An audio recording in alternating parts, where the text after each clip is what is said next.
Ayan, hello mga kasimple math. Ngayon ay tuturuan ko naman kayo kung paano mag-factor ng mga polynomials na meron ng mga numbers sa ating leading terms. Sa isang video natin, tinuruan ko kayo kung paano mag-factoring ng ating polynomials. Ngayon naman, paano naman kapag ganito na ang ating expression? Meron tayong 2x squared plus 9x plus 10. Ang gagawin natin ay parehas lang din naman sa ginawa natin sa naunang video natin, no? Kaso nga lang, ang problema natin, meron tayong number na sa harap. So, etong number na yan, ang una mong kailangan gawin ay i-multiply mo siya dito sa constant term natin. At kapag minultiply na natin siya, ang magiging resulta niyan ay magiging x squared na yan plus 9x plus 20 na.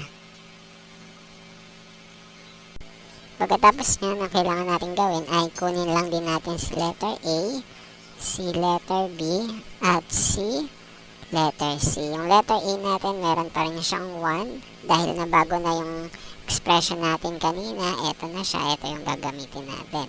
Si letter B meron tayong 9, si letter C meron tayong 20.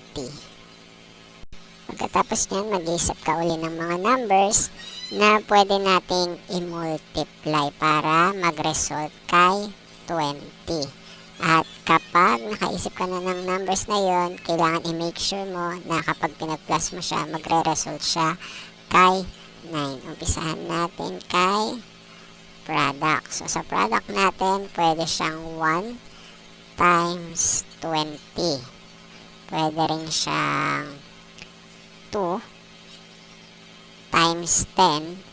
At pwede rin siyang 4 times 5.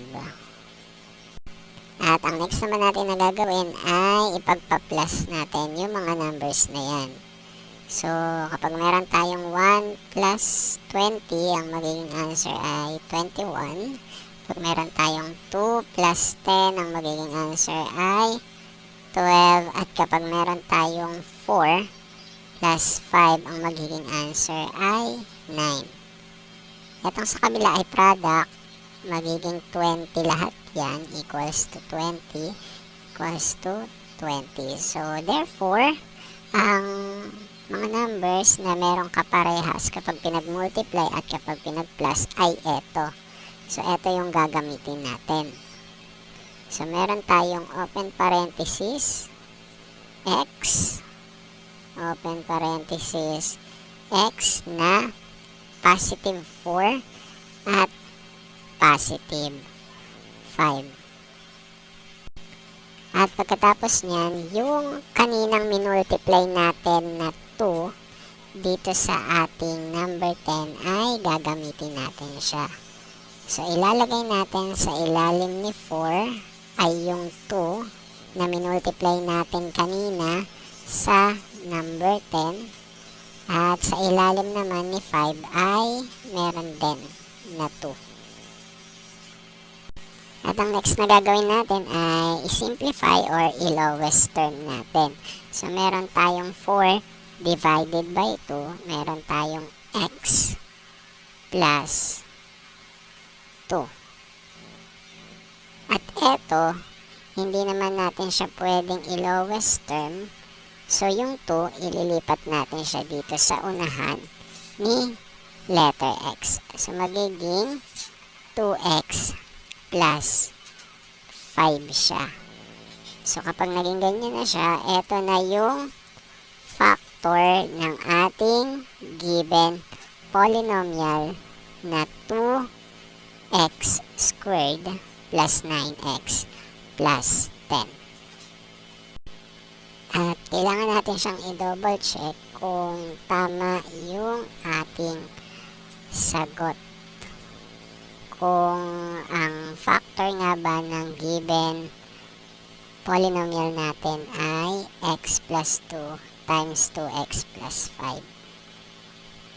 kung meron tayong factor ng polynomial natin na x plus 2 times 2x plus 5, using FOIL method, multiply natin etong first, outer, inner, and last. Kailangan ganito yung ating makuha. Kapag i-multiply natin ang x at 2x, ang magiging answer natin ay 2x squared. Kapag i-multiply naman natin ang x at ang 5, ang magiging sagot natin dyan ay positive 5x. Kapag i-multiply naman si inner natin ang na 2 at 2x, ang magiging sagot dyan ay 4x. At kapag i-multiply mo naman si 2 at saka si 5, ang magiging sagot dyan ay plus 10. Ngayon, kailangan natin siyang i-simplify. Kailangan natin pagsamasamahin ang parehas na term. Kapag pinagsama-sama sila, magiging ganito ang kanyang itsura. Magiging 2x squared plus 9x yan plus 10. So, dahil parehas ang kinulabasan using FOIL method sa ating polynomial, ibig sabihin, tama yung ating ginawa na factor ng given polynomial. At ngayon ay magbigay pa tayo ng isa pang halimbawa ng ating polynomial na may leading coefficient, yung na may number sa ating leading coefficient. At halimbawa, meron tayong given na 4x squared minus 12x plus 9. So, same lang din ang ginawa natin kanina, no? Yung number 4 natin, multiply natin siya dito kay number 9. Tapos, pagkatapos nun, kunin natin si letter A, si letter B, at si letter C. At kapag minultiply mo si number 4 kay number 9, ang may iwan na lang dyan ay si x squared minus 12x at 4 times 9 ay 36.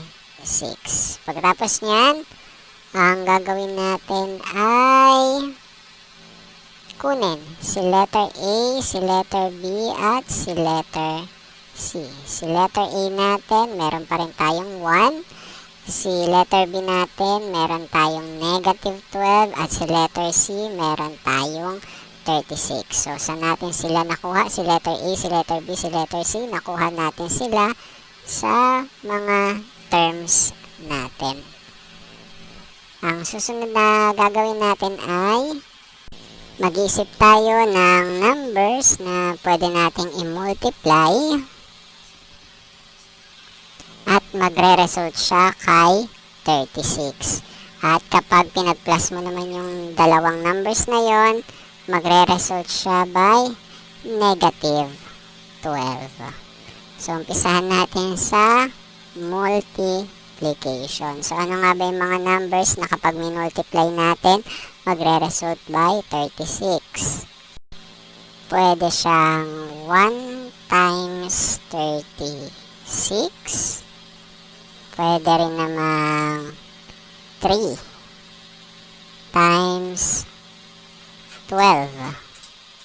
At pwede rin naman 4 times 9. At pwede rin namang 6 times 6. So, ito yung mga numbers na yun. So, ang gagawin natin na sunod ay pagpa-plus natin. So, 1 plus 36, 3 plus 12, 4 plus 9, at 6 plus 6. So, kapag pinag-add natin yung mga numbers na yan, sa una, meron tayong 37, susunod, meron tayong 15, at yung susunod, meron tayong 13, at susunod, meron tayong 12.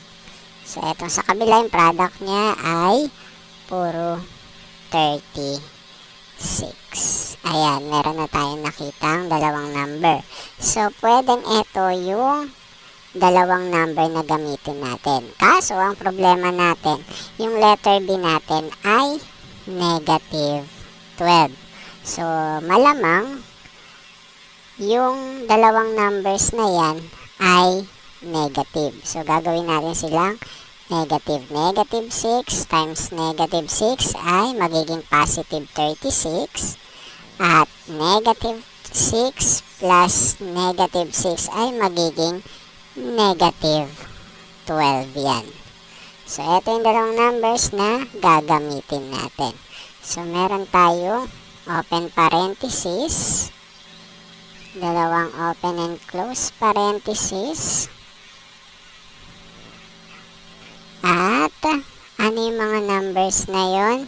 Parehas na negative. Ito yung dalawang yan.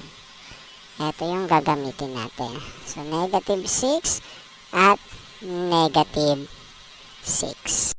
At pagkatapos nyan, kanina meron tayong numbers na minultiply kay 9. Ito yung numbers na yon na minultiply natin kay 9. Gagamitin natin yan. So, dahil nakuha na natin etong x minus 6 at x minus 6 sa ilalim ni negative 6, lalagay natin yung number 4 na yun na minultiply natin sa 9 kanina. Tapos, kukunin natin yung lowest term nila. Ano nga ba ang lowest term ng numbers na yan? Meron tayong x minus 3 halves na. Tsaka x minus 3 halves na uli. So, pagkatapos yan, pagkatapos mong kunin yung lowest term nila, etong ating 2 sa ilalim, ililipat mo siya dito sa harap ni x. At eto ring 2 sa kabila, ililipat mo rin sa harap ng ating x. So, therefore, ang magiging answer natin para sa factor netong given polynomial natin ay 2x minus 3 at saka 2x minus 3. So, ito yung ating final answer para sa factors ng ating given polynomials. At kapag meron kayong mga math topics na gusto nyong i-discuss ni Simple Math, pwede nyo naman siyang i-comment sa ating page. At huwag na rin kalimutang i-like at i-share ang ating video.